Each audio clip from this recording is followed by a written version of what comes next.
Today concludes the only week all month that MPs were in the House of Commons. It was a week of March Madness. It began with the House passing the highly amended NDP motion on Palestinian statehood, prompting one Liberal MP to question his place in the party. I'm not out there right now engaged in negotiations about anything. I'm just thinking, where do I belong? It ended with the Liberals surviving a non-confidence vote on the carbon tax, all this quickening the political pulse across the country. Time to bring in our party insiders. Greg McEachran is a former Liberal ministerial staffer. Melanie Richer is a former communications director for the NDP. And Fred Delory is a former Conservative campaign manager. Welcome back to the show, guys. Nice to see you on this Friday. Thanks for being with us tonight. Fred, I'll start with you. What was your pick of the week? What are you watching? The interesting thing that a lot of stuff happened this week. Let's say that there's a number of issues. It was almost under the radar though, but it was a part of the SACA agreement, the Supply and Confidence Agreement with the Liberals and the NDP, was their edits to the Election Act, and that's what I'd call it's not really reform to the Act, it's edits. It was I think a missed opportunity to really make some significant change. They tinkered with it. They added, I think, a day of advanced poll voting, made vote by mail a little bit easier. But one of the biggest thing that jumped out, it looks like they shifted the election by 1 week so that around 80 MPs can qualify for their pensions if they lose, which I think is a ridiculous reason to shift an election day. But looking at it, like going back to Prime Minister Trudeau's, one of his original promises when he ran for Parliament was to end first past the post. Now I'm saying this as a Conservative, which generally likes first past the post. It's been very good for us, with our friends in the Liberal and the NDP splitting that vote. But as someone who believes in fairness, it makes no sense to me that we still have this system in place and that no one's making any attempt to fix it. You know, the Conservative Party, we choose our local candidates by ranked ballot, our local executive by ranked ballot, our national executive and party president by ranked ballot, our leader by ranked ballot. But when it comes to electing parliamentarians, we have to have first past the post, which just seems ridiculous. And I don't understand why this wasn't an opportunity to at least try something. Yeah, as Fred points out, the government says they changed the election day for 2025 because it fell on Diwali, the South Asian festival. But it just so happens to also move it to the right time where all these people can now cash in because they hit that 6-year mark for a pension. Before, it would have fallen a day short of actually hitting that mark. So a lot of people can enjoy lifetime pensions now as a result of this change. So it's quite lucrative, and a lot of people were lobbying for it. Greg, what do you make of this pick? I find it curious Fred picks it because the largest number of MPs that will benefit from this are Conservative MPs. There's 32 Conservative MPs that were elected in 2019 that will benefit from this. The next largest group, of course, is the Liberals. So again, we can hash the pension thing out for a long time. There's been other levels of government that have eliminated pensions, and you can talk about whether or not, especially now in the era of social media, how do you get good people involved in politics? And you don't automatically get a pension. You have to be elected at least twice and serve a certain number of years. The other thing that I think I would like to emphasize a little bit more is the religious holiday that you just mentioned. And I think that's not a lead that I would want to bury. We would certainly be upset as Christians if we were to have an election on December 25th. So I think we need to be a little bit more open-minded as to the other benefits that occurred in this bill. Yeah, there has been talk in the past about what quality of candidates you get if the pay is low and there's no benefits, and do you just get rich guys to run? Like, is there not something for regular folk that need to have some sort of job benefits, right? There's some perks to it. Anyways, Melanie, what do you make of Fred's pick and this change that gives people some pensions and the whole idea of electoral reform in general? I kind of agree with points that both of you have made. I think one thing around the pensions, as regular folks are really having a hard time making ends meet, and they see this story and that happens to be one of the benefits. I don't blame people for asking that question and for saying, oh, okay, well, you're in your early 40s and you've got a pension for life. Meanwhile, I'm having a hard time making ends meet. I think that's a fair concern that people are looking at. Especially around other conversations. We talked about salaries not that long ago. I agree with you that, we need to make this job attainable and we need to make it attractive so that people from all walks of life put their name forward to become MP. But I go back to kind of the original goal of what this was, and this was to make it fairer for people to be able to participate in elections. So with advanced voting, with being able to mail in your vote. We saw in the last election communities up north, First Nations communities, who didn't have actually a place to go vote in their community that was actually attainable for them to actually get to and vote on the day of the election. So, you know, looking at that and fixing that, I think is a good thing. But I appreciate why some people are looking at that and asking themselves questions a little bit. Yeah, while they were a little cynical about this whole thing, we can't be blamed for that. That is our job.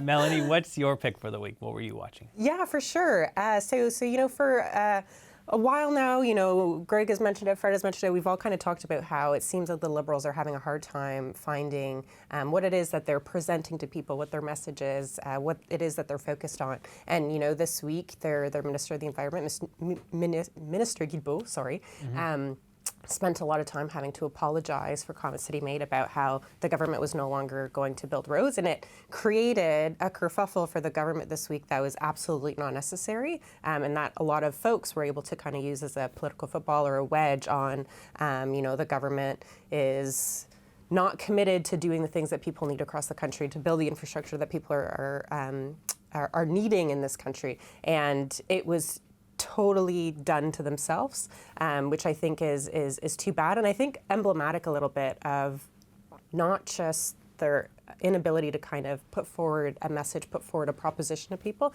but especially on the climate. They've really had a few misses. They've been kind of unable to figure out what their message is, and I think we saw more of that this week with Mr. Guilbeault. Did you buy him when he said that he meant to say the troisième ligne all along, that he really didn't mean to say all roads? Like, did you actually buy what he was selling there at committee when his feet were put to the fire on that? So I tend to be less cynical when it comes to politics. So I do try to believe people when they say stuff. But like, I appreciate why people were like, then why didn't you say that? So I would like to believe the minister, and hopefully we see action from the government. You know, they've got an opportunity in the budget in a few weeks from now to show that, you know, it was a misstep, but I can appreciate why people just didn't buy what he was trying to say. Yeah, and that would be like a huge about face, right? If he just announces at this conference, we're not funding roads anymore, like that does seem like that's not the venue for that, and he's not necessarily the minister to make that announcement. Totally, yeah. Because that's not really his call. Fred, what do you make of what Mel's picked here? Well, just on that, on Guilbeault, I think in his heart of hearts, he would like Canada to be one giant bike lane. So let's realize that. But yeah, maybe he didn't totally mean it. Look, I think the number one issue, the number one reason Pierre Poilievre is 20 points up in the polls isn't just because of inflation or his ability to communicate. It's the complete lack of the Liberals' ability to communicate. They've not been able to tell a story. They're constantly stepping in it. And you know, there's no real coherent story or narrative they're pushing out. Last weekend was interesting, where the BBC had a story up on a mistranslation of what the Prime Minister said in a Quebec interview with Radcan. The translation was wrong. The story was up. It was up for 22 hours before BBC corrected it. This is a mainstream, legitimate news organization that takes its reputation serious. I believe if the Liberal communications team reached out to them immediately when they saw this and worked to get it fixed, it would have been fixed. 22 hours is a lifetime. Several news cycles passed. It was viral all day Saturday on Twitter before it finally got changed. And I know during our government days, when Dimitri Soudas was our director of communications, I bet he would have sent me on a flight to London to get this fixed. If we had to. The first phone call should have done it. So to me, there's something broken over there. I couldn't even name who the director of communications is for the Liberal Party, and I think that's quite telling.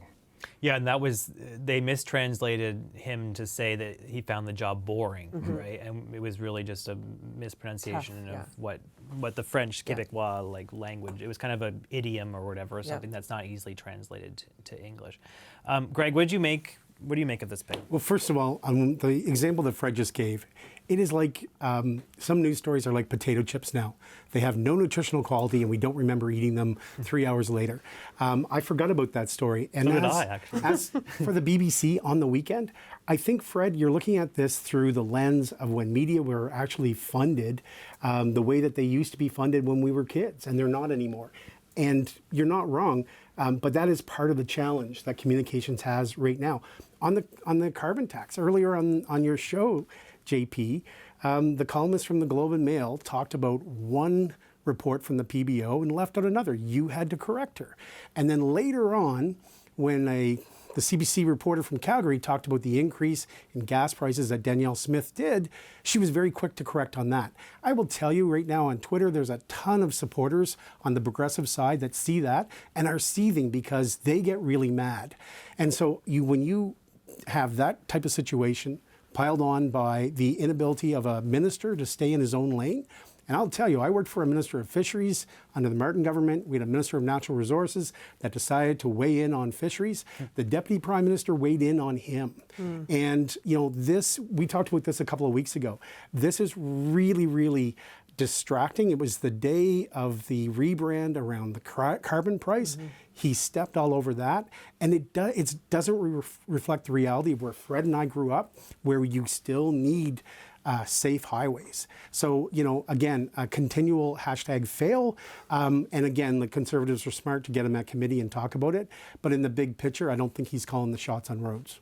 Yeah, and with the Guilbeault situation, he did not explicitly say the Troisième Ligne, this Quebec project. No, he did not. Right? He did not say that. And then even when pressed the next day by reporters, because this was a big story, blowing up, a lot of interest, he wasn't even explicit then, right? Totally. I mean, so I take him at his word. I'm not calling him a liar or anything, but he did not really, he said, no, I was talking about large roads. Yeah. That's what his clarification was immediately. And it's like, okay, what's a large road? Like, there's a lot of large roads. And I there think- was not that level of specificity, and that's why this spiraled out of control. Totally. And I think that goes to the picture of, their ability to get a message out there. It's even when, either they're called out or they're asked further questions, it's almost like instead of being like, oh my, I stepped in it. How about I correct or pivot or, figure out what it is that I'm trying to say? And it almost seems like they want to double down a little bit. And I think to your point, it just makes it worse. Yeah.